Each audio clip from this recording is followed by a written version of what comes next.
जिस महामानव का विवाह जहां दुर्गंध आ रही हो उस जगह पे विवाह हुआ हो, आज तुम्हारे लड़कों के लिए और तुम्हारी बेटियों के लिए वो व्यवस्था करके गए हैं बाबा साहब कि आप किसी 1 लाख से लेकर 10 लाख 20 लाख के शादी घर को करते, मरमर बिछी होती है जिसमें धूमधाम से विवाह बाबा साहब का नहीं हो पाया, लेकिन धूमधाम से तुम्हें विवाह करने की आजादी दी गई। धूमधाम से करो। सिंहासन पे बैठ के जाते हैं, जब तक बग्गी और सिंहासन न जाते शादी में तो लेना शादी नहीं कर रहे। जरा सोचा, ये सिंहासन पे बैठने की आजादी किसने दी है? आर्टिकल 19 में बाबा साहब ने साफ कहा है, आदमी कहीं भी जा सकता, कुछ भी कर सकता, इसे कोई रोकने वाला नहीं है। यहाँ तक कि बोलने की भी अगर आजादी दी है, इस देश की जनता के लिए अपने विचार को व्यक्त करने की अगर आजादी दी है, भारतीय संविधान का अनुच्छेद 19 के तहत बाबा साहब ने हम लोगों को बोलने की आजादी दी है। हम कहीं भी जा सकते हैं, कुछ भी कर सकते हैं। इस शहर से लेकर दूसरे शहर में मकान खरीद सकते, बना सकते हैं, बेच सकते हैं, ले सकते हैं, होटल में जा सकते हैं, मंदिर में जा सकते हैं, मस्जिद में जा सकते हैं, हमें कोई रोकने वाला नहीं है।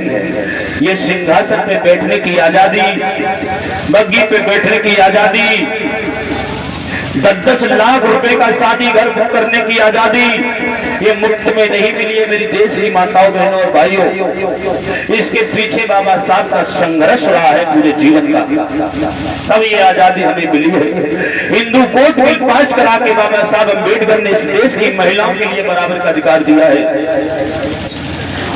उस समय इस देश की महिलाओं को अधिकार दिया जहां विदेशों में महिलाओं को वोट डालने का भी अधिकार नहीं था, और इस देश में सबसे पहले बाबा साहब ने महिलाओं को आजादी दिलाई। 1948 में बाबा साहब अम्बेडकर ने हिंदू कोड बिल पास कराने की मांग की, हिंदू कोड बिल पेश किया।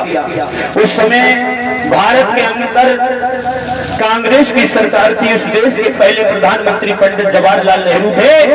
पंडित जवाहरलाल नेहरू ने इस हिंदू कोड बिल को पास नहीं किया, तो बाबा साहब ने एक आवाज लगाई और कहा कि मैं मंत्रिमंडल से इस्तीफा दे रहा हूं, मैं अपनी मिनिस्ट्री से इस्तीफा दे रहा हूं, रिजाइन दे रहा हूं। अगर इस देश की माताओं बहनों के लिए अगर मैं कुछ कर नहीं पाया तो मुझे राजनीति में धिक्कार है। मैं अपनी देश की बहन बेटियों के लिए, अपनी देश की माता बहनों के लिए बराबर का अधिकार लेके रहूंगा। और नतीजा ये हुआ, 5 फरवरी सन 1956 के लिए बाबा साहब अम्बेडकर ने इस देश की बहन बेटियों के लिए बराबर का अधिकार ले ही लिया। खून नहीं खोलो जाए बदी बराली का 5 फरवरी 1956 में बाबा साहब अम्बेडकर ने इस देश की महिलाओं के लिए बराबर का अधिकार ले लिया। तो जानते बराबर का अधिकार क्या है? पता है? अगर किसी के बाप के नाम में अगर 4 बीघा जमीन है, अगर एक भैया और एक बहन है, तो बहन चाहे तो 2 बीघा बाप से ले सकती है।